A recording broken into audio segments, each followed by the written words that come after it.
ഈ വീഡിയോയിൽ നിങ്ങൾ ഒഴിവാക്കാതെ കാണേണ്ട ഒരു ഭാഗമുണ്ട്. നമ്മുടെ PK ശ്രീമതി ടീച്ചർ പറഞ്ഞ ഭാഗം. ഇത്രയും എക്സ്പീരിയൻസ് ഉള്ള ഒരു നേതാവ് ഇങ്ങനെ സംസാരിക്കാന്ന് വെച്ചാലോ. പ്രിയപ്പെട്ട സുഹൃത്തുക്കളെ, എൻ്റെ വീഡിയോസ് എല്ലാം നിങ്ങൾ ശ്രദ്ധിച്ചു കഴിഞ്ഞാൽ മനസ്സിലാവും. ഞാൻ കൂടുതലും വിമർശിക്കുന്നത് LDFനെയാണ്. നമുക്ക് വിമർശിക്കാനായിട്ട് അവസരങ്ങൾ തരുന്നവരെയല്ലേ വിമർശിക്കാൻ പറ്റുള്ളൂ. ഞാനത് തമാശയായിട്ട് പറഞ്ഞതല്ല കേട്ടോ. ഞാനിപ്പോൾ എല്ലാ ദിവസവും എഴുന്നേറ്റിട്ട് LDFനെ കുറ്റം പറയണമെന്നോ അങ്ങനെ വിമർശിക്കണമെന്ന് വിചാരിച്ചിട്ടല്ലല്ലോ എഴുന്നേക്കുന്നത്. പക്ഷേ നമ്മളിങ്ങനെ സോഷ്യൽ മീഡിയയിൽ കയറുമ്പോൾ ഓരോ കാര്യങ്ങൾ കാണുമ്പോൾ നമ്മളറിയാതെ സംസാരിച്ചു പോകും, വിമർശിച്ചു പോകും. അതാണ് സംഭവിക്കുന്നത്. എനിക്ക് എപ്പോഴും തോന്നിയിട്ടുള്ളൊരു കാര്യം, LDFലെ നേതാക്കൾ അവർ സംസാരിക്കുമ്പോൾ ഒരു 10 മിനിറ്റ് സംസാരിച്ചാൽ അതിൽ കഴമ്പ്, അതായത് കാമ്പ് എന്ന് പറയില്ലേ, ആ കാമ്പ് 1 മിനിറ്റിൽ താഴെ ഉണ്ടാവുള്ളൂ. സംസാരം ചിലപ്പോൾ 10 മിനിറ്റോ 20 മിനിറ്റോ ഒക്കെ ഉണ്ടാവും.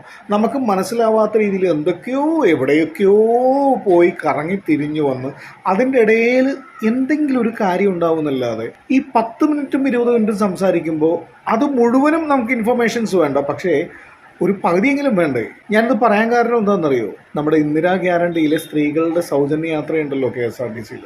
എൻ്റെ ഒരു ധാരണ കേരളത്തിലെ എല്ലാവർക്കും കൃത്യമായിട്ട് മനസ്സിലായിട്ടുണ്ടെന്നുള്ളതായിരുന്നു. PK ശ്രീമതി ടീച്ചർ ഉണ്ടല്ലോ, മന്ത്രിയായിരുന്ന ആളല്ലേ. ഇങ്ങനെ ഒരു സംരംഭത്തിനെ കുറിച്ച് സംസാരിക്കുമ്പോൾ ഒരു സർക്കാരിൻ്റെ പുതിയൊരു പദ്ധതിയല്ലേ, ഒരു സംരംഭമല്ലേ, അതിനെക്കുറിച്ച് സംസാരിക്കുമ്പോൾ വ്യക്തമായ ധാരണ വേണ്ടേ. അതും LDFിലെ പ്രധാനപ്പെട്ട ഒരു അംഗം, പഴയ മന്ത്രിയാണ്. അവർ സംസാരിക്കുന്നു എന്ന് കേട്ടു നോക്കി. യഥാർത്ഥത്തിൽ ഗ്രാമങ്ങളിൽ നിന്ന് പട്ടണങ്ങളിലേക്കാണ് നമ്മുടെ സഹോദരിമാർ പലപ്പോഴും യാത്ര ചെയ്യേണ്ടി വരുന്നതാണ്, പല തൊഴിലും നോക്കിയിട്ട്. ഇപ്പോൾ ഉദാഹരണം, എൻ്റെ നാട്ടിൽ ഞാൻ താമസിക്കുന്ന സ്ഥലം കണ്ണൂർ പഴയങ്ങാടി പഴയങ്ങാടിയിൽ നിന്ന് തലശ്ശേരിയിൽ ജോലി ചെയ്യേണ്ടുന്ന ഒരു സഹോദരി, എത്രയോ സ്ത്രീകൾ ജോലി ചെയ്യുന്നുണ്ട്. അങ്ങനെ പോകേണ്ടുന്ന സഹോദരി, അല്ലെങ്കിൽ കാസർഗോഡ് പോകേണ്ടുന്ന ഒരു സഹോദരി 9 മണിക്ക് പോയാൽ 11 മണിക്ക് എത്തും. 9 മണിക്ക് ശേഷം മാത്രമേ യാത്ര. യഥാർത്ഥത്തിൽ 6 മണി മുതൽ, 6 മണിയല്ല, അതിനേക്കാളും നേരത്തെ ട്രെയിനിൽ യാത്ര ചെയ്യുന്നവരുണ്ട്, എനിക്കറിയാം.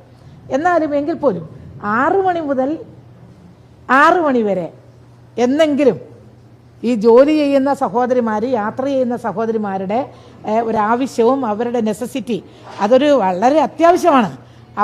അവരുടെ കാര്യത്തിൽ അവരാണ് 90% എന്ന് ഞാൻ പറയും. പിന്നെ വിരുന്ന് പോകുന്നവരും അല്ലാത്തവരും ഒക്കെ കുറച്ച് പേരുണ്ടാവും. അവരൊക്കെ ഇപ്പം അടുത്ത കാലത്ത് ഒന്നിച്ച് പോകുന്നുണ്ടെങ്കിൽ ഒരു ചെറിയ കാറ് പിടിച്ചങ്ങ് പോകും. ബസ്സിൽ പോകുന്നവർ മിക്കവാറും തൊഴിലെടുക്കുന്ന സ്ത്രീകളാണ്. ഈ തൊഴിലെടുക്കുന്ന സ്ത്രീകളെ ഉദ്ദേശിച്ചാണ് ഈ ഒരു സൗജന്യ യാത്ര ഉദ്ദേശിക്കുന്നതെങ്കിൽ ഗവൺമെൻറ് ചെയ്യേണ്ടിയിരിക്കുന്നത് അതിൻ്റെ ടൈം മാറ്റണം.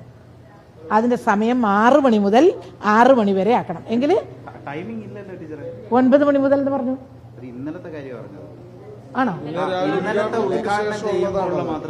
ഇന്നലെ 9 മണി മുതൽ. ഓ, എന്നാ അത് എന്നാൽ ഞാൻ കേട്ടത് 9 മണി മുതൽ ആണെന്നാണ്. അപ്പോൾ 6 മണി മുതൽ ടൈം ഇല്ല, ഏത് സമയത്ത് എപ്പോഴും കയറാം.